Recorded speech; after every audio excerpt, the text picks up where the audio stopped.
China से मुकाबला करने के लिए भारत किस तरीके से मुस्तैदी से तैयार है, इस वजह से ये सेला टनल बनाई है अरुणाचल प्रदेश के अंदर और इसको समझेंगे। साथ ही साथ हम लोग अगर आगे देखें जो रेलवे लिंक है और रेलवे लिंक को अगर समझने की कोशिश करें तो सामरिक दृष्टिकोण से भारत कितनी मजबूती के साथ आगे काम कर रहा है उसको अगर समझें तो हम लोग USBRL प्रोजेक्ट को भी समझेंगे। USBRL प्रोजेक्ट भी रेलवे लिंक है जो कि पहली बार ऐसा होगा क्योंकि अभी तक 100 साल से ज़्यादा हुआ जम्मू को कश्मीर से अभी तक रेलवे लाइन से नहीं जोड़ा गया है।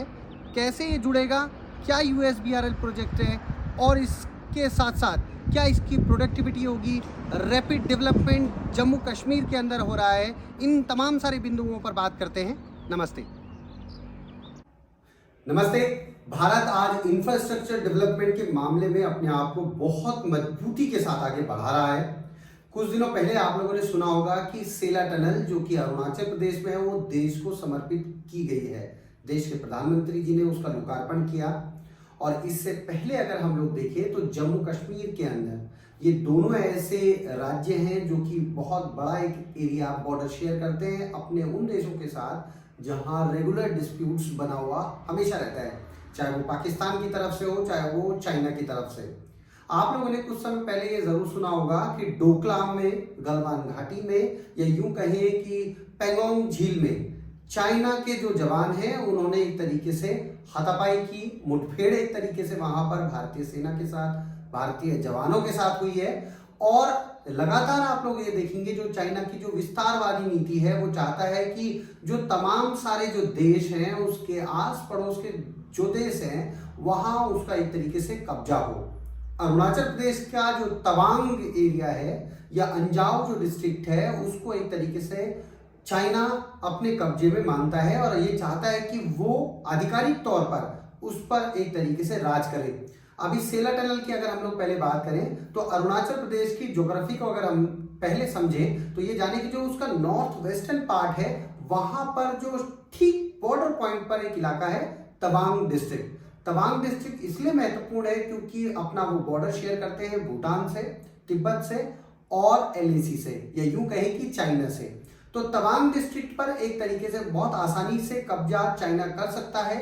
उसको मद्देनजर रखते हुए वहां पर आवाजाही रोज होती रहे, 12 महीने ऑल वेदर कनेक्टिविटी हो, तो उसको मद्देनजर रखते हुए कि भारत की जो आर्मी है जो वहां पर डिप्लॉय हो रखी है LAC पर, LAC के ठीक नजदीक पर, वहां पर कोई भी रुकावट ना हो, कोई भी बाधा ना हो, तो सेला टनल बनाई गई है। सेला टनल जो कि पहली ऐसी वर्ल्ड की पहली ऐसी बाई लेन या यूं कहें कि डबल लेन टनल बनाई गई है 13,500 फीट पर। और इसको अगर समझें तो एक डिस्ट्रिक्ट है जो कि वेस्टर्न कमांग डिस्ट्रिक्ट है, उसका कनेक्शन अगर तवांग से है तो उसके बीच में सेला पास है या यूं कहे कि बालीपारा चौड़ीदार एक रोड है, उसके थ्रू वहां पहुंचा जा सकता है। लेकिन दिसंबर के महीने से और मार्च के महीने से तक अगर देखें तो रोज बर्फबारी इतनी ज्यादा है कि वो कनेक्टिविटी बिल्कुल ठप हो जाती है। जो आर्मी वहां डिप्लॉय की गई है उसको भी रसद, आर्म्स, एम्युनिशन, हाई आर्टिलरीज नहीं पहुंचाई जा सकती है। और जो आम जनमानस है तकरीबन 50,000 से ज्यादा की वहां की जनसंख्या है तवांग की, वहां पर रहने वाले लोगों की, तो वहां भी एक तरीके से rest of the Arunachal Pradesh से तवांग वैली कट जाती है, तवांग डिस्ट्रिक्ट कट जाता है। तो उसको ठीक कैसे किया जाए, तो इंफ्रास्ट्रक्चर डेवलपमेंट के मामले में भारत ने बड़ा काम किया है। इसको अगर समझे तो इस ड्राइंग से अगर हम लोग समझने की कोशिश करें तो ये सेला टनल जो कि ये बाइट लेन टनल बनाई गई है, 2 टनलें यहां पर बनाई गई हैं, एक से आवाजाही अंदर के लिए होगी और एक से एग्जिट हो जाएगा, एंट्री एग्जिट। और इनमें भी एक तरीके से स्केप टनल का भी काम यहां पर एक टनल करने वाली है। इसको अगर हम लोग समझें, हालांकि एक टनल की जो दूरी या लंबाई हम लोग समझे 155 या यूं कहें कि 1555 मीटर की लंबाई है और एक दूसरी जो टनल है उसकी लंबाई है 980 मीटर। ये तवांग डिस्ट्रिक्ट है और यहां पर वेस्टर्न कमांग डिस्ट्रिक्ट है। वेस्टर्न कमांग के ठीक पास पे थोड़ी और नजदीक पर असम का रीजन स्टार्ट हो जाता है और असम के अंदर तेजपुर एक जगह है जो कि इंडियन एयरफोर्स का बेस कैंप है और वहां से आसानी से यहां आर्मी पहुंच सकती है क्योंकि इसके बाद ये बॉर्डर शेयर हो जाएगा तिब्बत के साथ, भूटान के साथ और LAC बॉर्डर तवांग डिस्ट्रिक्ट के ठीक बगल में है। चाइना चाहेगा कि इस तवांग रीजन पर एक तरीके से अपना कब्जा करे और रेस्ट ऑफ द जो इलाका है वो भारत से एक तरीके से काट दे। लेकिन ये सेला टनल जो बनी है ये ऑल वेदर कनेक्टिविटी बना करके रखेगा। जो रसद पहुंचानी है, तमाम सारी जो आर्म्स और म्यूनिशंस पहुंचाना है वो 12 महीने पहुंचाया जा सकता है। तो इससे फायदा होगा। पहले ये रोड कनेक्शन से, रोड जो ये बालीपारा और चरिद्वार जो रोड है इसके थ्रू ये कनेक्शन यहाँ पर होता था। लेकिन जब ये आवाजाही रुक जाएगी तो ये टनल हमेशा के लिए काम आती रहेगी। तो आने वाले समय में चाइना के साथ किस तरीके से निपटना है और चाइना क्यों ऐसा चाहता है कि तवांग वैली को या तवांग डिस्ट्रिक्ट को अपने कब्जे में ले ले। यहाँ पर एक और डिस्ट्रिक्ट है जो अंजाव डिस्ट्रिक्ट है। 1962 में क्या हुआ कि जब चाइना ने अटैक किया भारत के ऊपर तो ये वाला जो अरुणाचल प्रदेश का इलाका है तवांग और अंजाव, यहाँ चाइनीज ट्रूप्स ने एक तरीके से अतिक्रमण कर दिया था। यहां तक वो पहुंच गए थे, घुसपैठ उन्होंने की थी। लेकिन एलएसी जारी हुई थी, एलएसी के अंदर ये पाए गए तो वापस बाद में चाइना ट्रूप्स वापस चले गया।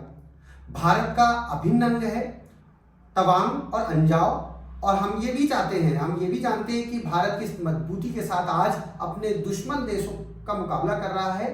तो आज इंफ्रास्ट्रक्चर डेवलपमेंट जितना अच्छा होगा, बड़ी बड़ी वर्ल्ड की बेस्ट इंजीनियरिंग भारत के तमाम सारे इंजीनियर्स कर रहे हैं बॉर्डर रीजन पर। ये सेला टनल भी उसी का उदाहरण है। आने वाले समय में हम ये देखें कि जो तवांग डिस्ट्रिक्ट है वो वहां की मोनेस्ट्री और उसके ठीक ऊपर जो मोनेस्ट्री है लाहसा मोनेस्ट्री जो कि तिब्बत के अंदर आती है, उन दोनों के अंदर सिमिलैरिटीज है, बुद्धिस्ट मोनेस्ट्रीज हैं और हिस्टोरिकली दोनों में बहुत सारी समानताएं हैं। और तिब्बत पर कंट्रोल है चाइना का। तो जैसा चाइना का कंट्रोल तिब्बत के ऊपर है, सिमिलैरिटीज तवांग डिस्ट्रिक्ट की तिब्बत रीजन से है, तो चाइना चाहता है तवांग वैली पर भी उसका एक तरीके से कंट्रोल रहे।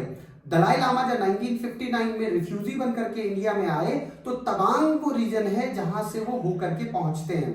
ये भी मानना है जो छठवें दलाई लामा थे, तो छठवें दलाई लामा जी का जो जन्म है जो कि तिब्बत के बौद्ध धर्मगुरु होते हैं, तो वहां के जो धर्मगुरु हैं उनका जन्म तवांग में हुआ था।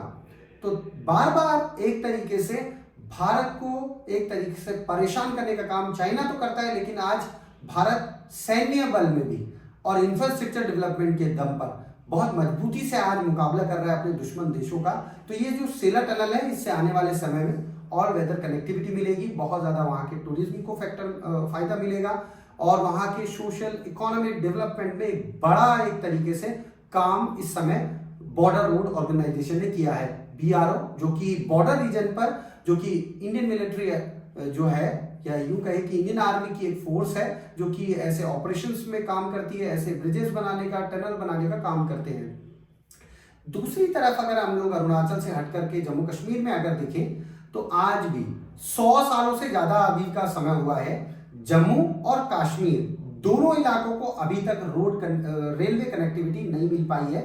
हालांकि एक रोड कनेक्टिविटी है जो कि नेशनल हाईवे 44 है, NH 44 से कनेक्शन दोनों के बीच है। लेकिन बर्फबारी जब होती है, सर्दियों का मौसम जब उफान पर होता है या यूं कहें कि जब सर्दियों का मौसम चरम पर होता है तो उस समय बर्फबारी बहुत ज्यादा होती है और कनेक्टिविटी फिर से बाधित हो जाती है। बहुत ज्यादा पैसा लगता है जम्मू और कश्मीर को आवाजाही होने में या गाड़ियां चलने में। फिर अगर हम लोग ये देखें कि आज रेलवे कनेक्टिविटी का बड़ा एक तरीके से ट्रैक्स वहां पर बन रहे हैं, तैयारी वहां पर लगातार चल रही है। 1905 में जब पहली बार ये नींव रखी गई कि जम्मू कश्मीर से उधमपुर का जो इलाका है उसको कनेक्शन दिया जाएगा। हालांकि जो जम्मू का इलाका है आजादी से पहले सियालकोट से उसको जोड़ा गया था। सियालकोट वो जगह है जो कि एक तरीके से पाकिस्तान में अब आ चुकी है। 1947 में जब आजादी के बाद देखा गया तो सियालकोट से जम्मू तक की जो ट्रेन चलती थी वो भी एक तरीके से बंद हो गई। 1947 के बाद अगर देखें तो काम शुरू हुआ कि जम्मू से उधमपुर को जोड़ा जाए।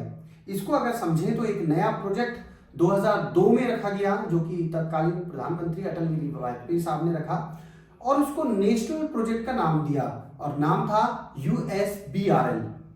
USBRL को अगर हम लोग समझें तो अभी तक जो कश्मीर वैली है या श्रीनगर जो कि मेन पॉइंट है उसका कनेक्शन रेस्ट ऑफ इंडिया से अभी तक नहीं हो पाया है और यहां तक कि जम्मू से भी रेलवे लिंक नहीं है।